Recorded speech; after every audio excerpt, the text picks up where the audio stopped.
নমস্কার বন্ধুরা, শুভ সকাল। আজ রান্না করছি আলুর ডাল। এই রান্নাটি আমার শাশুড়ি মায়ের কাছ থেকে আমার শেখা। এটা অনেক পুরনো রান্না একটা, সেটাই আজ করছি। এটি হয় পুরো জ্যান্ত মাছ দিয়ে, শোল, মাগুর, কই সব মাছ দিয়ে এটি রান্না হয়। আজকে শোল মাছ দিয়ে করছি, আর যেহেতু আমি শোল মাছ খাই না, তাই আমার জন্য একটু বাটা মাছ দিয়ে করছি সঙ্গে। প্রথমে কড়াইতে তেল দিয়ে আমরা মাছগুলো সব ভেজে নিয়েছি, ভাজা মাছগুলো রয়েছে। এবার কড়াইতে তেল দিয়ে তেজপাতা ফোড়ন দিয়ে 5 ফোড়ন ফোড়ন দেবেন।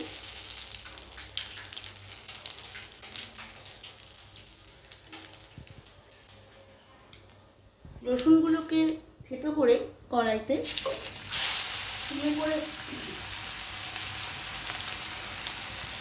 সিমে করে বেশ লাল লাল করে ভেজে নেবেন। যতক্ষণ না লাল রং আসে ততক্ষণ, আর সুন্দর একটা গন্ধ যখন আসবে,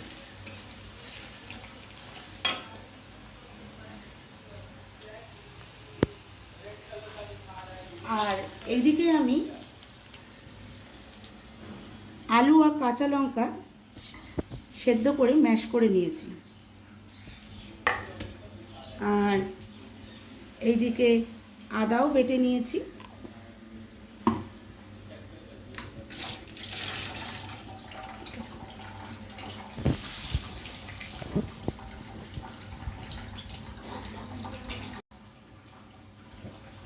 এবার আদা বাটাটা দিয়ে দেবেন।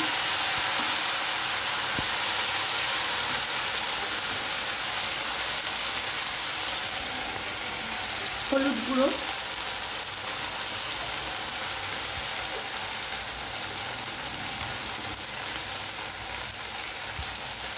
একটু জিরের গুঁড়ো,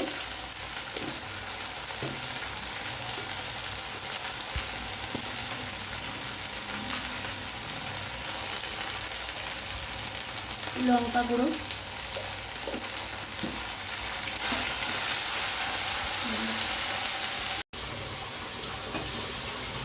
টমেটো দিয়ে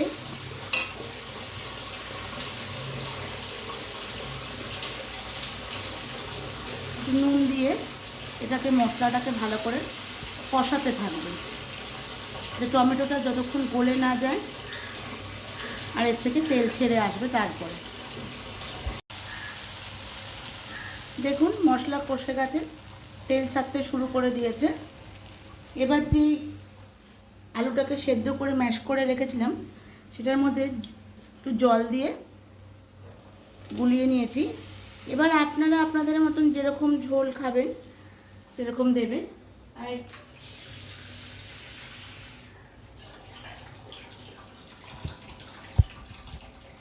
এবার আমরা জলও দিয়ে দিলাম।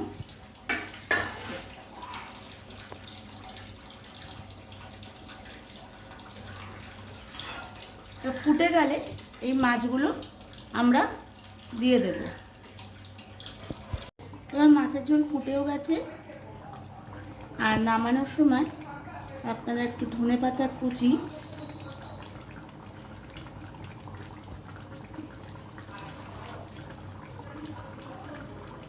দিয়ে নামিয়ে নেবেন। যদি এই রেসিপিটি আপনাদের ভালো লাগে তাহলে লাইক, কমেন্ট আর শেয়ার করে দেবেন, আর আমার চ্যানেলটাকে একটু সাবস্ক্রাইব করে দেবেন।